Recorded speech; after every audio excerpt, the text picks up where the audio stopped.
Hello students, welcome you all in our periwinkle 555 YouTube channel.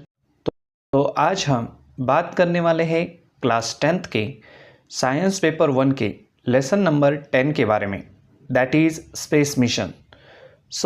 इस lesson में हमने अपनी पिछली वीडियो में सैटेलाइट लॉन्च व्हीकल यानी कि PSLV के बारे में डिटेल में जानकारी ली। तो चलिए बढ़ते हैं अपने नेक्स्ट टॉपिक की ओर। And our next topic is space missions away from the earth. So earth से बाकी के प्लैनेट्स जो हैं उनके यहाँ हमने पहुँचने की कोशिश की। उसके लिए हमने जो कुछ भी स्पेस मिशन कंडक्ट किए तो उनके बारे में हम इस वीडियो में जानकारी लेंगे। तो चलिए देखते हैं। As we have seen above, artificial satellites are being used for making our life more and more enriched. जैसे हमने इसके पहले की वीडियो में भी डिस्कस किया कि आर्टिफिशियल सैटेलाइट की वजह से हमारा जो लाइफ है बहुत क्या हो गया है, कंफर्टेबल हो गया है, एनरिच्ड हो गया है। However, in the previous standards, we have learnt about how the telescopes aboard artificial satellites are used to gather information about various objects in the universe. जैसे 9th स्टैंडर्ड में भी आपने इसके बारे में पढ़ा है कि किस तरह से ऐसे हमने सैटेलाइट्स कुछ लॉन्च किए हैं जिनके ऊपर टेलीस्कोप बिठाया है और उन टेलीस्कोप की हेल्प से हम जो है यूनिवर्स का इंफॉर्मेशन जो है वो कलेक्ट कर रहे हैं in the format of picture, in the form of video. इस तरह से ये यूनिवर्स की जो इंफॉर्मेशन है हमें मिल रही है।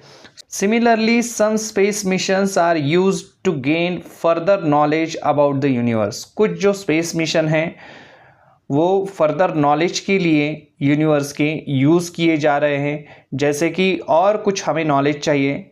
अभी तक हमें फ़िलहाल इतना ही पता है कि हमारा जो सोलार सिस्टम है वो कैसे बना है, कितने प्लैनेट्स हैं, क्या है, लेकिन उसके बियॉन्ड भी जाकर कुछ यूनिवर्स के बारे में हमें जानकारी मिलानी है।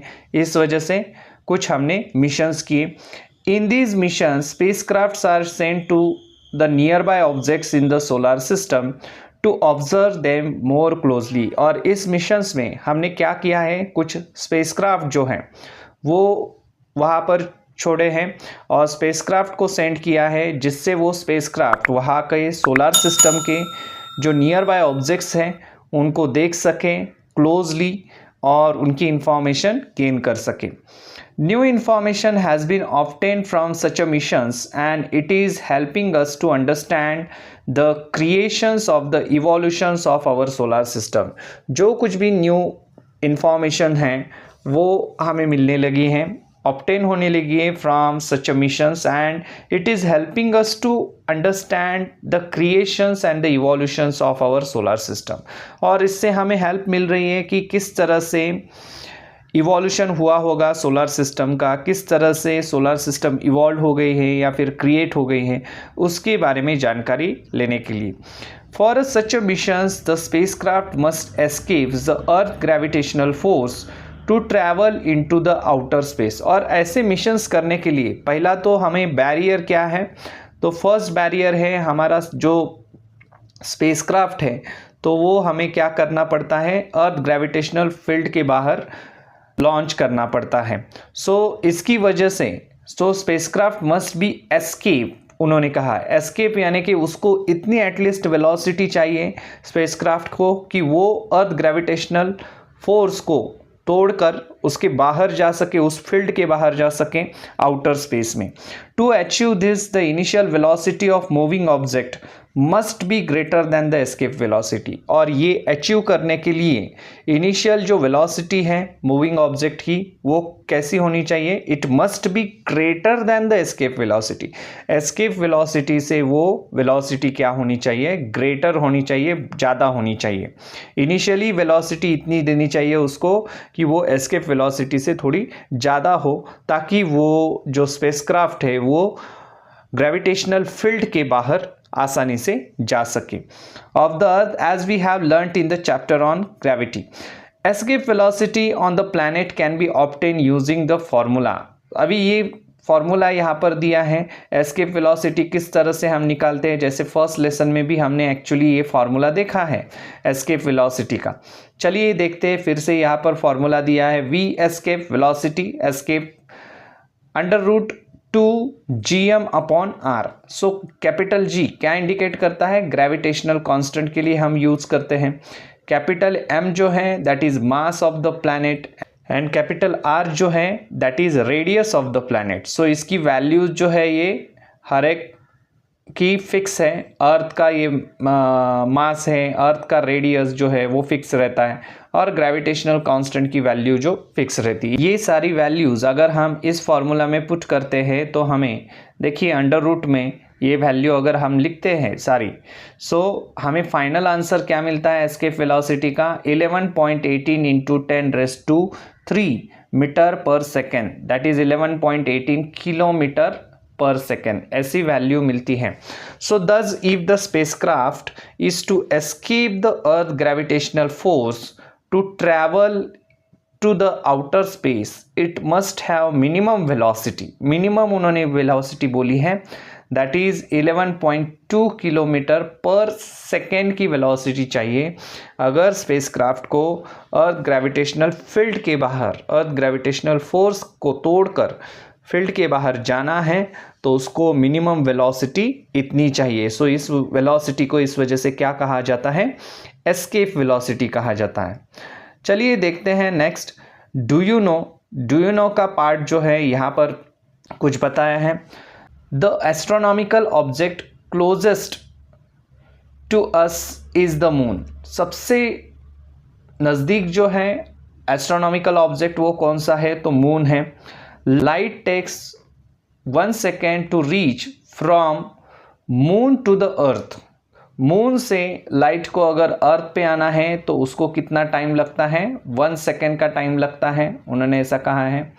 Next, it means that if we travel with a speed of light it will take 1 second to reach the moon.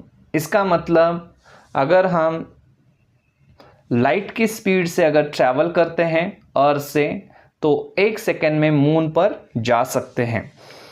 However, since the spacecraft travels at much smaller speed, लेकिन स्पेसक्राफ्ट जितने भी हमने बनाए हैं उनका जो स्पीड है बहुत ही कम है।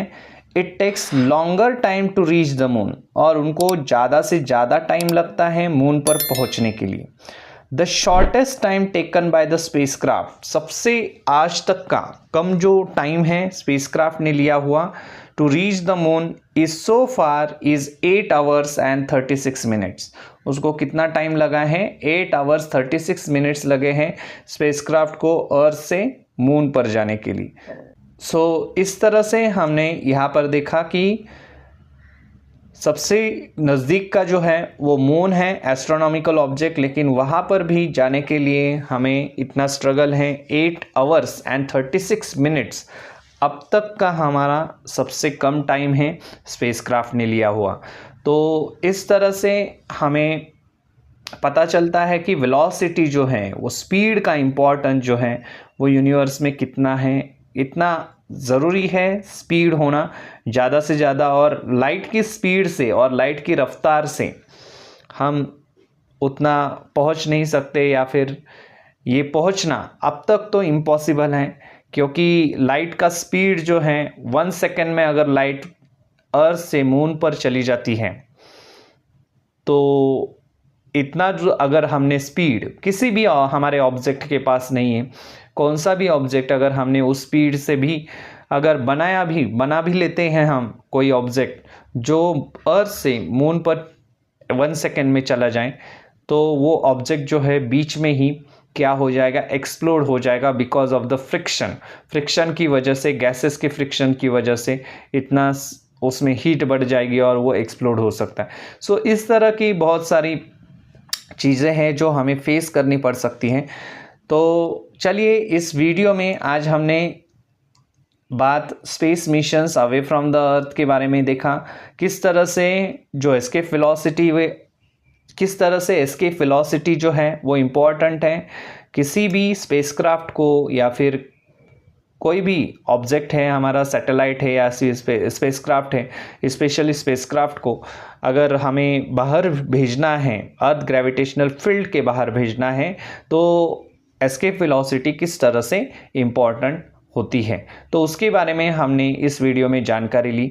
तो चलिए मिलते हैं अपने नेक्स्ट वीडियो में। तब तक के लिए चैनल को देखते रहिए, सीखते रहिए, और अगर हमारे चैनल पर आप पहली बार आए हैं तो चैनल को सब्सक्राइब कीजिए और बेल आइकॉन को प्रेस करना ना भूलें।